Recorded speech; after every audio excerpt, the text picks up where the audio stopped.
ঈদের দিনে স্ত্রী খাবার তৈরি করতে একটু দেরি করে ফেলেছে বেচারা, আপনি করলেন কি তাকে ঈদের দিনে মা মাসি তুলে গালাগালি করলেন, মরা বাপটাকে কবর থেকে তুলে আনলেন, মরা মাটাকে কবর থেকে তুলে আনলেন, এনে আপনি গোসল করে নতুন জামা কাপড় পরে আতর সুরমা মেখে ঈদের নামাজ পড়ে ইমাম সাহেবের বুকে বুকে মিলছেন।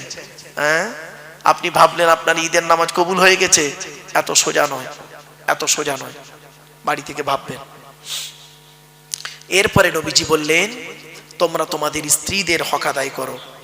তুমি নামাজ পড়বে, স্ত্রীকে নামাজের তাকিদ দেবে, স্ত্রীকে রাতের বেলা ঘুম থেকে তুলবে। ছোট্ট একটা উদাহরণ দিচ্ছি, আপনাদের এখানে গ্রামে যে মসজিদ আছে,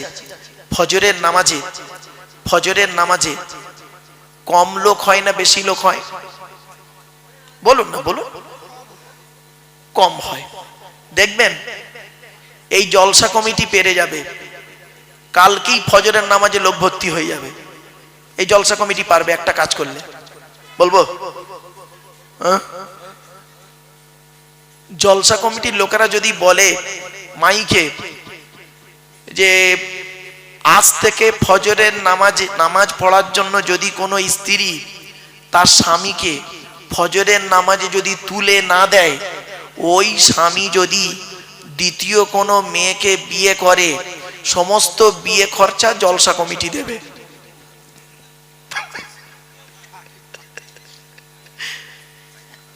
বুঝলেন?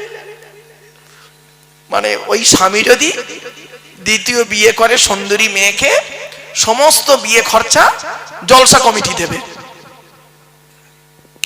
দেখবেন ফজরে কিভাবে যে তুলবে আপনাকে ভাবতে পারবেন না।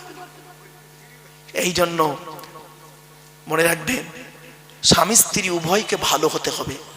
নামাজ কারোর জন্য মাপ নাই, বিশেষ ব্যক্তি বিশেষ কারণ ছাড়া। মনে রাখবেন, রোজা কারোর জন্য মাপ নাই, বিশেষ ব্যক্তি বিশেষ কারণ ছাড়া। তো এক নাম্বার হলো স্বামী হিসাবে আপনাকে দায়িত্ব নেওয়া হবে, মানে হিসাব নেওয়া হবে স্বামী হিসাবে কতটা দায়িত্ব পালন করেছেন। তো এখানে যারা স্বামী আছেন বসে বসে ভাবুন স্ত্রীর হকটা কতটা আদায় করেছেন। 11:30। আচ্ছা ঠিক আছে, চলো। এরপরে আসছি 2 নাম্বার, পিতা হিসাবে কতটা দায়িত্ব পালন করেছেন। পিতা এখানে অনেক বাপ বসে আছেন না? প্রত্যেক পিতামাতার দায়িত্ব হলো, নবী বলেছেন তার ছেলে এবং মেয়ের উপরে 3টে। কটা? 3টে। কি কি?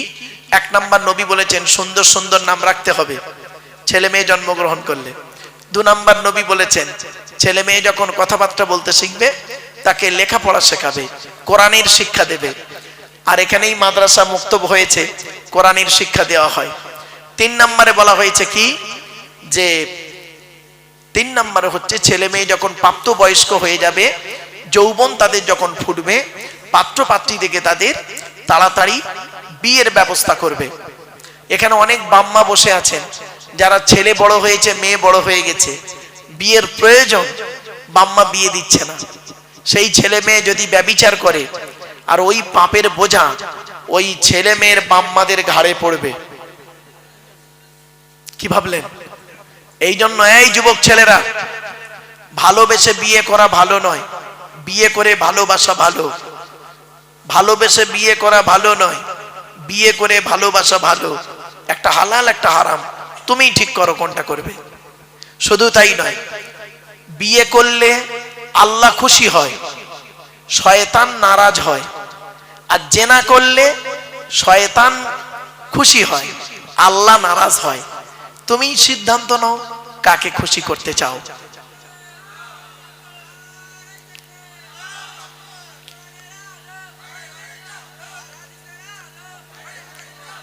আমার বাপেরা, আলহামদুলিল্লাহ, যে বক্তার অপেক্ষায় আপনারা ছিলেন তিনি এসে গেছেন। তার জ্ঞানগর্ভ বক্তব্য আপনারা শুনবেন। আমি আপনাদের কাছে আর কয়েক মিনিট কথা বলবো বাবা, আর কয়েক মিনিটের মধ্যেই তিনি চলে আসবেন। এই 10টা কথা টপ টপ করে শুনে নেন। 1 নাম্বার হলো স্বামী হিসাবে, 2 নাম্বার হলো পিতা হিসাবে, 3 নাম্বার হলো ছেলে হিসাবে পিতামাতার কতটা হক আদায় করেছেন, এখানে বসে বসে ভাবুন, বাপের নামে দান খয়রাত করেননি, বাপের নামে কোনোদিন ফকির খাওয়াননি, বাপের রেখে যাওয়া সম্পত্তি জলকর ভোগ করছেন, বাপের কবরটা জিয়ারাত করেননি। নবীজি বলেছেন, জুম্মার দিনে যদি কোনো ছেলে তার বাপ আর মায়ের কবরটা জিয়ারাত করে, ছেলের দুয়ার ওসিলায় বাম্মার কবরটাকে আল্লাহ পাক আলোয় আলোকিত করে দেয়। 4 নাম্বার হলো ভাই হিসাবে কতটা দায়িত্ব পালন করেছেন। বোনের ফারাইজি অংশ দিয়েছেন। ও মুসলমান, বাপ মারা গেছে, বাপ মারা গেছে, 20 বিঘা জলকর রেখে গেছে, তুমি একটা ছেলে, 2টো বোন ছিল, মাও মরে গেছে, পাবে কত? তুমি পাবে 10 বিঘে, আর তোমার 2টো বোন পাবে 5-5 10 বিঘে। আগে বোনের ফারাইজি অংশ দাও, তবে তোমার রেহাই আছে, নইলে তুমি জাহান্নামী। হয়েছে? তুমি নামাজ পড়ো, রোজা রাখো, ভাই হিসাবে তোমাকে ধরা হবে কতটা দায়িত্ব পালন করেছিলেন। 5 নাম্বার হলো চাচা হিসাবে কতটা দায়িত্ব পালন করেছো। চাচা, এখানে অনেক চাচা দাঁড়িয়ে বসে আছে, বাপ মারা গেছে, চাচা বেঁচে ছিলে, তুমি ভাইপোদের প্রতি লক্ষ্য রেখে রাখতে না, আরো ভাইপোদের মেরে খাবার ধান্দা করেছো। 6 নাম্বারটা খুব ইম্পর্টেন্ট, খুব ইম্পর্টেন্ট, খুব ইম্পর্টেন্ট। 6 নাম্বারটা কে জানেন? বোনাই হিসাবে ধরা হবে। বোনাই, আপনারা কি বলেন? বোনাই বলেন না দুলা ভাই বলেন? কোনটা? এই বোনাইরা কবরে ঢোক, বোনাইদের ধরবে। শালির সঙ্গে ইয়ারকি মারা, শালির হাত ধরে জলসায় গিয়ে ফুচকা খায়, খেয়ে দেওয়া গালে, কবরে ঢোক। বোনাইদেরকে আল্লাহ ধরবে কিয়ামতের মাঠে। শালির সঙ্গে কিরূপ আচরণ করেছিলিস, কি ভাবছেন? কোরআনে আল্লাহ বলছেন, আয়াহসাবুল ইনসানু আন ইউতরাকা সুদা, মানুষ কি মনে করে আমি আল্লাহ তাকে এমনি এমনি ছেড়ে দেব, তাকে হিসাব কিতাব না নিয়ে, কৈফিয়াত না নিয়ে? শুনে নিন, এর সঙ্গে আরেকজন আছে, আরেকজন আছে, কে জানেন? দেওর। কি বললাম? দেওর হিসাবে আপনাকে জবাব দিতে হবে। এই ভাবিরা শুনে নিন, আল্লাহ নবীর কাছে একদিন নারী জাতিরা এসেছে, নারীরা এসে বলছেন, ইয়া রাসূলুল্লাহ, আমরা পৃথিবীতে কাকে বেশি ভয় করব বলুন? আল্লাহ নবী বললেন, এই পৃথিবীতে তোমরা মৃত্যুকে ভয় করো? বলছে হ্যাঁ। বলছে তেমনি দেওরকে ভয় করো। দেওর, দেওর হলো মৃত্যুর সমতুল্য। অনেক ভাবি আছে দেখবেন দেওরদের সঙ্গে ইয়ার কি করে, কঠিন পাপ হবে। চলো 7 নাম্বার, খালু হিসাবে আপনাকে ধরা হবে কিয়ামতের মাঠে। খালু। আর এর সঙ্গে আরেকজন আছে ফুপুর বর, জামাই বাবু, তাই বলেন তো নাকি? 8 নাম্বারটা খুব ইম্পর্টেন্ট, খুব ইম্পর্টেন্ট। 8 নাম্বারটা কে জানেন? 8 নাম্বারটা হলো মামা হিসাবে আপনাকে ধরা হবে। এখানে যত মামা বসে আছে, মামা, আল্লাহ বলবেন তোর বোনাইটা অ্যাক্সিডেন্টে মারা গেল, 2টো ভাগনা ছিল ছোট ছোট, ঈদের সময় তুই তো ছেলে মেয়ের জামা কাপড় কিনলি, আর ভাগনা ভাগ্নির তো দেখলি না, তোর মতো মামা আজকের জাহান্নামী হয়েছে, ভাববেন বাড়িতে গিয়ে। 9 নাম্বার হলো দাদু যারা আছে, দাদু, এখানে আছেন অনেক দাদু, কি বলেন? বাপের বাপকে কি বলেন? এই দাদুদেরকে আল্লাহ ধরবে। এদিকে তোর 4টে ছেলে দিয়েছিলাম, বড় ছেলেটা চাকরি করতো বলে বড় ছেলের ছেলেকে লজেন কিনে দিতি, বিস্কুট কিনে দিতি, বড় ছেলের ছেলের হাত ধরে বাজারে যেতি, খাবার কিনে দিতি। আর ছোট ছেলেটা গরিব, টোটো চালাতো বলে তার ছেলে মেয়েকে তুই দেখতিক না, তোর নামাজ রোজা কবুল হবে না, তোর মতো দাদু আজকের জাহান্নামী। 10 নাম্বার হলো নানা হিসাবে ধরা হবে। নানা, নানা বোঝেন তো?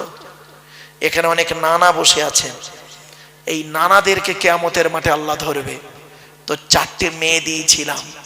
বড় জামাইটা চাকরি করতো বলে, বড় জামাইয়ের 20 বিঘা জলকার ছিল বলে, বড় জামাই যখন আসতো মেয়ে নিয়ে বাচ্চা নিয়ে ভালো ভালো খাওয়াতি।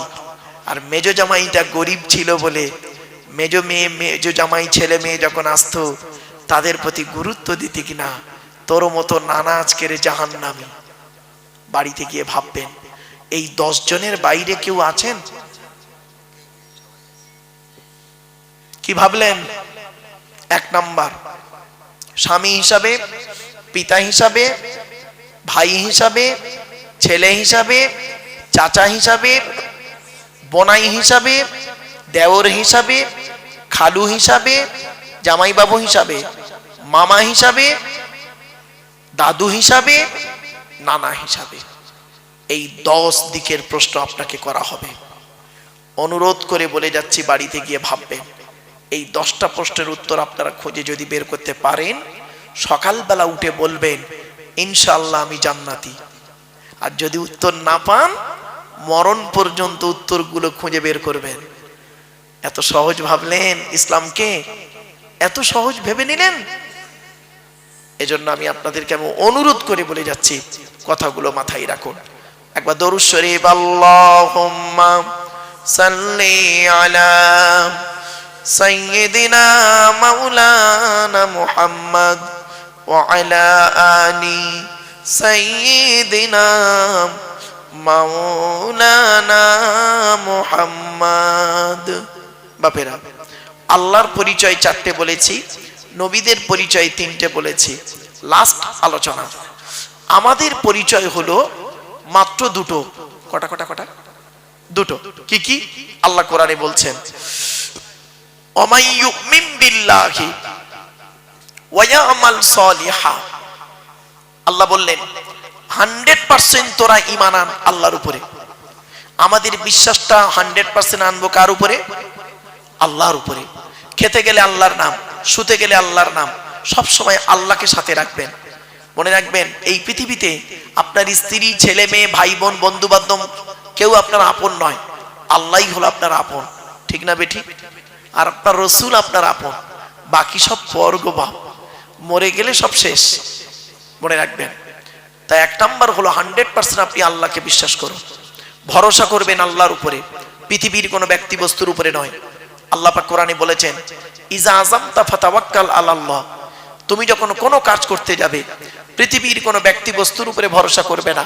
ফাতাওয়াক্কাল আলাল্লাহ, একমাত্র আল্লাহর উপরে ভরসা করবে। ইন্নাল্লাহা ইউহিব্বুল মুতাওয়াক্কিলিন। যারা আল্লাহর উপরে ভরসা করে কাজে নামে, আমি আল্লাহ তাদের অত্যন্ত ভালোবাসি। জোরে বলো। একটা ছোট্ট উদাহরণ দিচ্ছি। একটাই রাস্তা। কটা রাস্তা? একটাই রাস্তা, 2টো দল গেল। একটাই রাস্তা, 2টো দল গেল। প্রথম দলটা রাস্তাটা পার হয়ে গেল, আর দ্বিতীয় দলটা রাস্তায় ডুবে মরে গেল। রাস্তাটার নাম ছিল নদীর মাঝখান। দল দুটোর নাম হলো মুসা নবীর দল, ফেরাউনের দল। মুসা নবীর ভরসাটা রাস্তার উপরে ছিল না, ভরসা ছিল আল্লাহর উপর, পার হয়ে গেল। আর ফেরাউনের ভরসাটা আল্লাহর উপরে ছিল না, রাস্তার উপরে ছিল, সৈন্যদের উপরে ছিল। বেটা ডুবে মরে গেল। বাড়িতে গিয়ে ভাববেন, ভরসাটা আল্লাহর উপরে, ব্যক্তি বস্তুর উপরে নয়। ভরসাটা আল্লাহর উপর রাখুন। এই জলসা কমিটি, জলসা যখনই দেবেন ভরসা রাখবেন আল্লাহর উপরে। কার মাধ্যমে কোথায় কি হবে আল্লাহ পাক ঠিক করে রেখেছেন। ঠিক না বেঠিক? অনুরোধ করে বলে যাচ্ছি। 2 নাম্বার, আল্লাহ বললেন ওয়ায়ামাল সালিহা। পৃথিবীতে যতদিন বাঁচবে ভালো ভালো কাজগুলো করবে। লোকের গোঁজা মেরে মেরে বেড়াও না, ভালো ভালো কাজগুলো করবে। মানুষের উপকার করতে না পারলে ক্ষতি করতে যেও না। আল্লাহ ছাড় দেয়, ছেড়ে দেয় না। আল্লাহ ছাড় দেয়, ছেড়ে দেয় না। কথাটা মাথায় রাখুন। আল্লাহ বলছেন, মানা আমিলা সালিহাম মিন যাকারিন আও উনসা ওয়া হুয়া মুমিনুন ফালানুহইয়ান্নাহু হায়াতান তাইয়্যিবা। 14 নম্বর পারা 17 নম্বর পৃষ্ঠার একেবারে 8 নম্বর লাইন, সূরার নাম সূরা নাহাল। আল্লাহ বলেন যে ব্যক্তি 100% আল্লাহকে বিশ্বাস করবে, ভালো ভালো কাজগুলো করবে, বেটা ছেলে হোক আর মেয়ে ছেলে হোক, ওয়া হুয়া মুমিন, সে হবে মুমিন, ফালানুহিয়ান্নাহু হায়াতান তাইয়্যিবা, পৃথিবীতে আল্লাহ পাক রব্বুল আলামিন শান্তি সম্মানের সহিত জীবন যাপন করাবে। 100% ঈমান আনুন আর ভালো কাজ করুন। এইরকম একজন লোকের নাম বলে যাচ্ছি, ফুরফুরার জমিনে ছিলেন, একেবারে শেষবারে বিদায় নিলেন আমাদের কাছ থেকে মুফতি আজম মেজলা হুজুর পীর কেবলা রহমাতুল্লাহ আলাইহি। কি ভাবলেন? খুব বড় আল্লাহর ওলি ছিলেন, খুব বড় আলেম ছিলেন। ইলমিয়াত, জাহিরি ইলম, বাতিনি ইলম, ইলমে লাদুন্নি, ইলমে মারিফাত আল্লাহ পাক তার মধ্যে দিয়েছিলেন। কি ভাবছেন? এবার আসছে আল্লাহ বললেন ইন্নাল, এটা দুনিয়াতে হলো, আখিরাতে কি দেবে? ইন্নাল্লাযীনা আমানু ওয়া আমিলুস সলিহাতি কানাত লাহুম জান্নাতুল ফিরদাউসি নুজুলা। 16 নম্বর পারার 3 নম্বর পৃষ্ঠার 12 নম্বর লাইন, সূরার নাম সূরা কাহাফ। নিশ্চয়ই যারা 100% আল্লাহর উপরে ঈমান আনবে, ভালো ভালো কাজগুলো করবে, তাদের ঠিকানা হবে জান্নাতুল ফেরদাউস। দুটো কাজ করুন, আল্লাহর উপরে 100% বিশ্বাস রাখুন, আর পৃথিবীতে ভালো ভালো কাজগুলো করে যান। আপনারা নিশ্চয়ই জানেন কোনটা ভালো কোনটা কালো। খারাপগুলোকে বর্জন করুন, ভালোগুলোকে গ্রহণ করুন। That's enough.